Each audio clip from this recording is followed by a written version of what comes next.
Hi, it's Betsy Marshall, and I'm back talking to you about managing challenging behaviors. We've been talking a lot about communicating expectations. I'm going to wrap that up right now.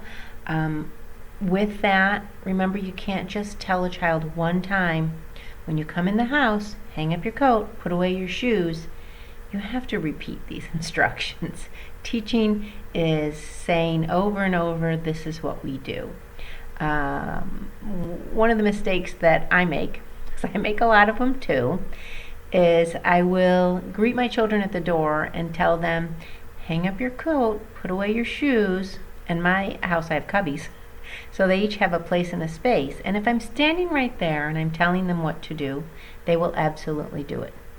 If there's an afternoon where I'm not right at the door, I'm in the kitchen doing something else, and they come in the door, the coat goes on the floor, the shoes get kicked off, the book bag thrown on the chair, and they come in the house. And here's the mistake I make. Instead of following them to say, I don't even have to use words, you know what this means. And then I point to those things that are on the floor in the direction of where they need to go without saying a word. They know what I want them to do. But unfortunately, the lazy mommy in me shoots myself in the foot, and instead of going to find them, I go into the mudroom and hang up their coats and put away their shoes. Don't do that. Don't make the mistakes that I make, because then we're just changing the routine, taking care of the problems that they've created, instead of finding those little people and saying, come here, hang up your coat, put away your shoes.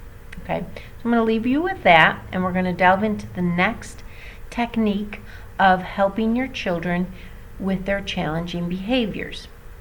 I had a dad one year who came to my classes, and we were talking about his two kids, and he said, yeah, I have a real problem with them. Every night they fight. They just fight with each other. It's like worldwide federation wrestling with them. They just all over each other. And I said, tell me more. What's happening? When is this happening? Where is this happening?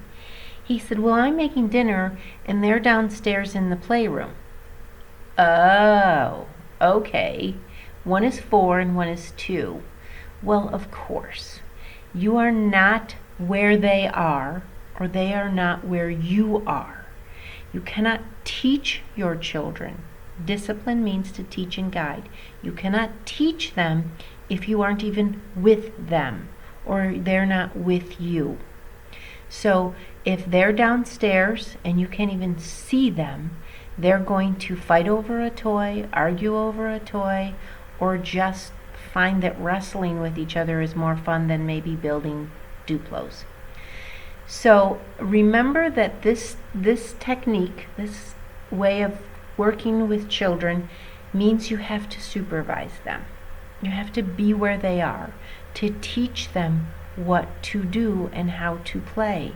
Children don't necessarily play well or appropriately alone, or play well or appropriately with each other without your support and guidance. So my twins are best of friends and worst enemies, and there are times where I need to be in close proximity, close to them, at least close enough to hear them so that I can support them and help them.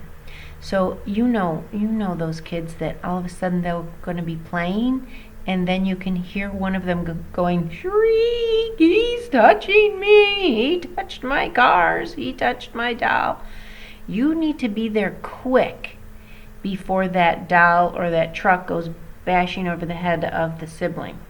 If you're not there to teach and to guide, whoa, use your words, tell him you want your toy back, then you are dealing with the fallout of, he hit me, he took something, he bit me, she called me a name, and now you are delving out punishments or consequences, instead of teaching your children what to do in those circumstances, how to navigate playing with a friend, how to play appropriately with a toy.